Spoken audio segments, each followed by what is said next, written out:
안녕하십니까. 공병호TV의 공병호입니다. 여러분의 후원이 부정선거 의혹 사건의 실체를 밝히고 국내에 널리 알리려는 공병호TV 활동에 힘을 더할 것입니다. 방송 시작하겠습니다. 현재 사법부는 4.15 부정선거 의혹 사건의 실체를 밝히는데 필수적인 핵심 점검물들인 분류기, 개수기, 컴퓨터, 서버, 중계기 등의 보전 신청을 일체 받아들이지 않고 있습니다. 대부분의 개입을 의심하지 않을 수 없을 만큼 전국 법원이 공동보조를 취하고 있습니다. 양식 있는 일반 시민들은 사법부의 움직임이 독자적으로 이루어지고 있다는 그런 생각을 하지 않습니다. 집권 세력과 사법부가 공동보조를 취하고 있음을 의심하고 있을 뿐만 아니라 한 국가의 상권 분립이 어떻게 침해될 수 있는지에 대해서 걱정을 하고 있는 상황입니다. 첫 번째 질문은 국면 전환을 꾀하는 선거관리위원회입니다. 중앙선거관리위원회가 사전투표와 개표 과정 시연을 통해서 의혹 해소에 나서기로 결정했다고 합니다.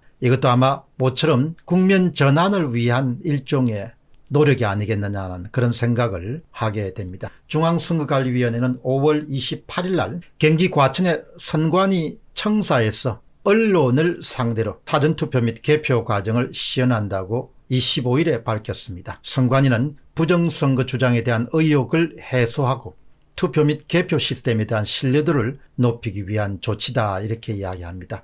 선관위는 투개표 과정, 선관위의 통신망의 보안체계, 통합선거 인명부 시스템 등에 대해 설명하고 그 밖에 여러 가지 부분에 대해서 언론들을 상대로 상세한 그런 설명을 하겠다, 이렇게 이야기합니다.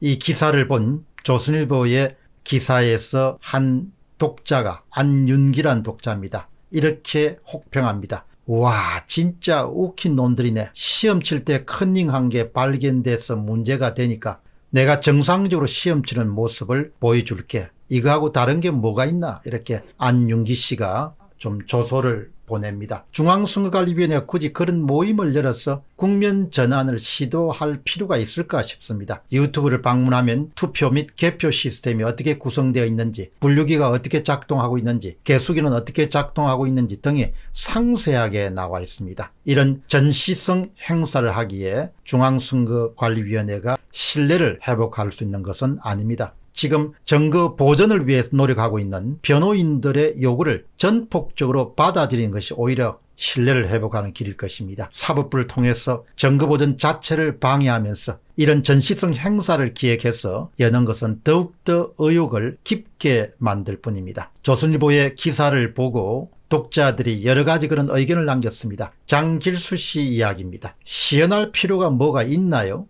모두 점거 보존하고 수작으로 확인하면 될 것을 갖고 그렇게 개표를 다시 하면 되는 거지 않습니까? 이렇게 딱 잘라서 이야기를 합니다. 그리고 최정민 씨는 개표 시연이 문제가 아니라 쑥쑥 드러나는 부정선거 증거에 대해서 중앙선거관리위원회가 입장을 내놓아야 되는 것이 우선이죠, 이렇게 또 주장합니다. 이홍태 씨는 중앙선거관리위원회 상임위원은 당장 스스로 중앙서버와 구리시 선거관리위원회 개표 분류기 그리고 등을 온전한 채로 공신력 있게 보존해서 봉인을 한 이후에 이를 시연해야 됩니다. 벤자민 월커슨 박사님과 그리고 조슈아님 두 분에게 구리시 선거관리위원회 사용해 개표 분류기와도 온전히 신형 구형을 각각 제공하여 우선적으로 기자들 및 중앙선거관리위원회 관계자들이 참가한 상태에서 분해하여 시연 검증을 할 수 있도록 하면 온전히 그 결과를 그래도 믿을 것입니다. 그렇지 아니하면 전혀 시연을 신뢰할 수가 없습니다. 이렇게 딱 잘라서 이야기를 합니다. 요약해서 말씀드리겠습니다. 21대 총선 결과 통계는 거대한 조작이 이미 일어났음을 증명하고 있습니다. 특히 사전투표에서 조직적인 조작이 있었다는 사실은 통계학적으로는 거부하기가 힘든 그런 일종의 증거물입니다. 따라서 그 원인을 파악하기 위해서 중앙선거관리위원회가 취해야 할 것은 언론을 동원해서 시연 행사를 여는 것은 아닙니다. 기계들이 어떻게 작동하는 것을 국민들이 알고 싶어하는 것은 아닙니다. 조작의 원인을 밝히는 일과 전혀 관련이 없는 시연 행사를 개최하는 이유는 무엇일까요? 시선을 돌리기 위할 걸까요? 아니면 국면 전환용일까요? 아무튼 문제의 핵심은 조작 원인을 밝히는 것이지 우리 선거 시스템이 신뢰할 만하고 잘 돌아가고 있습니다, 이렇게 국면 전환을 하는 것은 지금 시점에서 필요한 것은 아니라고 봅니다. 여러분, 다시 한번 말씀드리게 되면 이미 중앙선거관리위원회가 자체 발표한 그 자료 내부에 거대한 조작 사건의 실체가 들어있기 때문에 그 원인을 탐구하는 것 자체가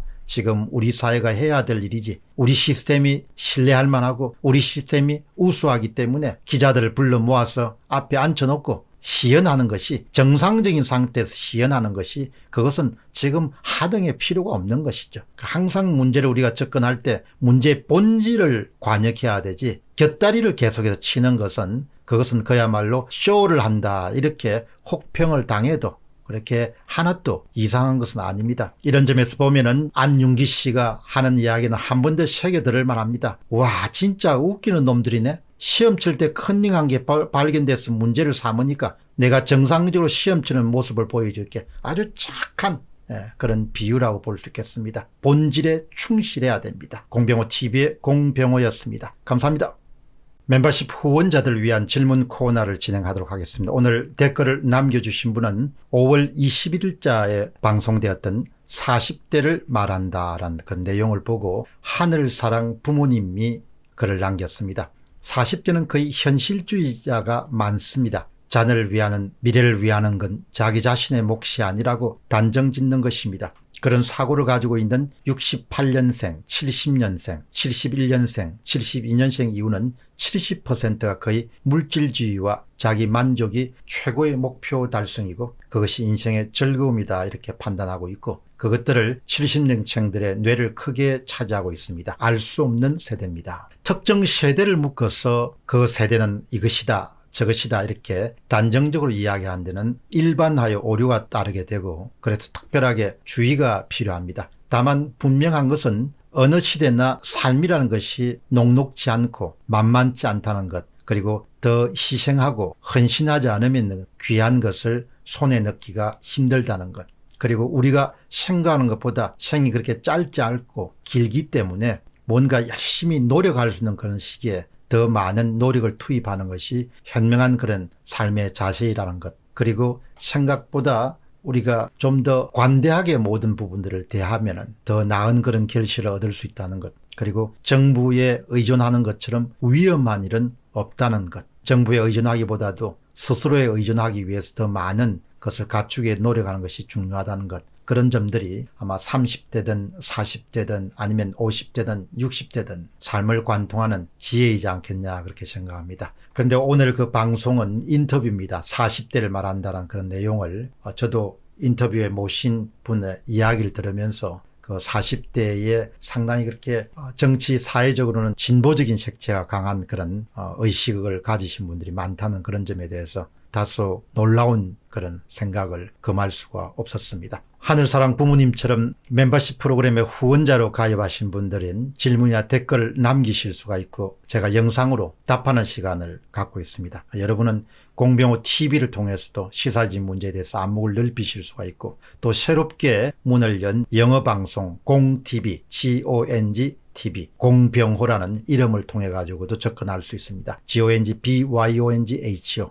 여러분들이 영어방송도 적극적으로 활용해 주셨으면 고맙겠습니다. 감사합니다.